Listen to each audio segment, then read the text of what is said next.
Hello दोस्तों, मैं हूं आपका दोस्त एडवोकेट शिवेंद्र प्रताप सिंह। आज हम बात करेंगे कि 376 का केस कैसे चलता है कोर्ट में, क्या पूरी प्रक्रिया होती है, क्या पूरा प्रोसीजर होता है, और साथ ही साथ बात करेंगे स्टेप बाय स्टेप 376 के केस में कब क्या होता है। पूरा ट्रायल, कहने का ये मतलब है पूरा ट्रायल आप सिर्फ 10 मिनट के इस वीडियो में समझ सकेंगे। हो सकता है 10 मिनट से कम ही चले ये वीडियो।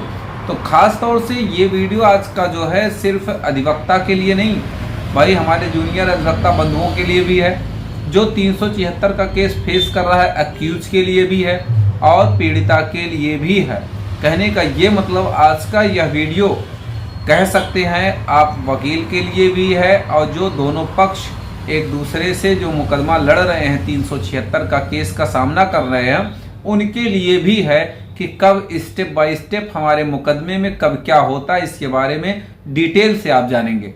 तो अंत तक इस वीडियो में बने रहें।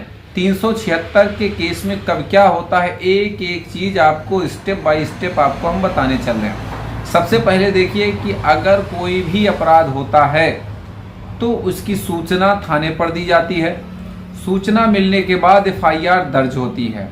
अब यहाँ पे अक्यूज की तरफ से, अभियुक्त की तरफ से एक बात जरूर दिमाग में ये आती है, ध्यान रखें, मैं आपको बता दे रहा हूँ कि अगर 376 की FIR दर्ज होती है, कुछ लोगों का ये कहना होता है कि भाई 3 साल पहले की बात है, 1 साल पहले की बात है, अब FIR करेगी, सबूत कुछ नहीं उसके पास। मेरे पास सबूत है। बात सबूत रहने न रहने की नहीं होती है। जिस दिन आपके खिलाफ 376 की FIR दर्ज होती है, आप तुरंत जेल जाएंगे, तब वहाँ पे आपका सबूत नहीं देखा जाएगा।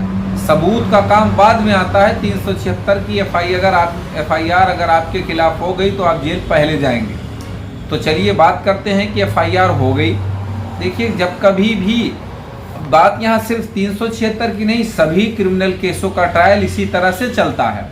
लेकिन हमारे सब्सक्राइबर दोस्तों ने कमेंट बॉक्स में कमेंट किया है कि भाई 376 का डिटेल से मैं वीडियो बनाऊं और फुल प्रोसेस उसका मैं बताऊं, इसलिए आज का यह विषय जरूरी हो गया कि 376 की डिटेल। FIR दर्ज होती है, इन्वेस्टिगेशन होती है। भाई कोई भी FIR जब दर्ज होगी तो उसकी जांच पड़ताल होगी, विवेचना होगी। अब जैसे ही विवेचना हो रही है, जांच पड़ताल हो रहा है, मतलब ये कि अभियुक्त की तलाशी की जा रही है। उसके बाद अरेस्टिंग होगी, यानी कि FIR दर्ज हुई, इन्वेस्टिगेशन हुई, फिर अरेस्टिंग हो गई, कहने का मतलब गिरफ्तारी। अब जब गिरफ्तार कर लिया जाता है तो उसके बाद मजिस्ट्रेट के यहाँ उसे रिमांड कराया जाता है, पेश कराया जाता है। रिमांड के बाद कस्टडी ली जाती है। अब कस्टडी यहाँ 2 प्रकार की होती है, JC और PC, पुलिस कस्टडी और जुडिशियल कस्टडी। अब जब पुलिस कस्टडी 14 दिन की मांग करता है पुलिस की भाई इसे हमारी कस्टडी में दे दिया जाए जांच पड़ताल पूरी करने के लिए। अब जब यहाँ तक के बाद सीधे फाइलिंग होती है चार्जशीट की। भाई कोई भी मोटिव क्या होता है कि कोई भी FIR जब दर्ज होती है तो वहाँ प्रक्रिया क्या होती है, भाई जांच पड़ताल करके जेल भेज के सीधे चार्जशीट, फाइनल रिपोर्ट, कहने का मतलब चार्जशीट कोर्ट में दाखिल करना। जब चार्जशीट फाइल होती है तो चार्जशीट फाइल होने के बाद मजिस्ट्रेट कॉग्निजेंस लेता है। कॉग्निजेंस का मतलब संज्ञान लेता है। संज्ञान लेने के बाद कॉपी रिसीव होती है, फिर चार्ज फ्रेम होता है। ध्यान रखें कि जब कॉग्निजेंस लेगा, अब चाहे बेल आउट हो या ना हो, वो चार्ज फ्रेम होना ही है। अब जब चार्ज फ्रेम होने के बाद प्रोसिक्यूशन का विटनेस स्टार्ट होगा, यानी सरकार की तरफ से गवाहियां स्टार्ट होंगी। सरकार की तरफ से का मतलब क्या है, पीड़ित पक्ष की ओर से गवाहियां स्टार्ट हो जाएंगी, पीड़िता की ओर से, उसे ही कहा जाता है सरकार की तरफ से प्रोसिक्यूशन विटनेस। PW1, PW3, 4 इस तरह से आपने फाइलों में देखा होगा हमारे नए अधिवक्ता बंधु। कभी कभी लोग जान भी नहीं पाते PW का मतलब क्या होता है। तो PW1, PW2 इस तरह से जो लिखा होता है, इसका ये मतलब होता है prosecution witness number 1, prosecution witness number 2। कहने का मतलब ये पीड़ित पक्ष के, यानी पीड़िता की तरफ से जितने भी गवाह गुजरेंगे उनका ये PW1, PW2 ये लिखा होता है। फिर ध्यान रखें कि 376 के मामले में डॉक्टर का भी बयान होता है। डॉक्टर के बयान होता है, डॉक्टर ने क्या डॉक्यूमेंट लगाया, क्या बयान दिया, डॉक्यूमेंट एग्जिबिट करना होता है।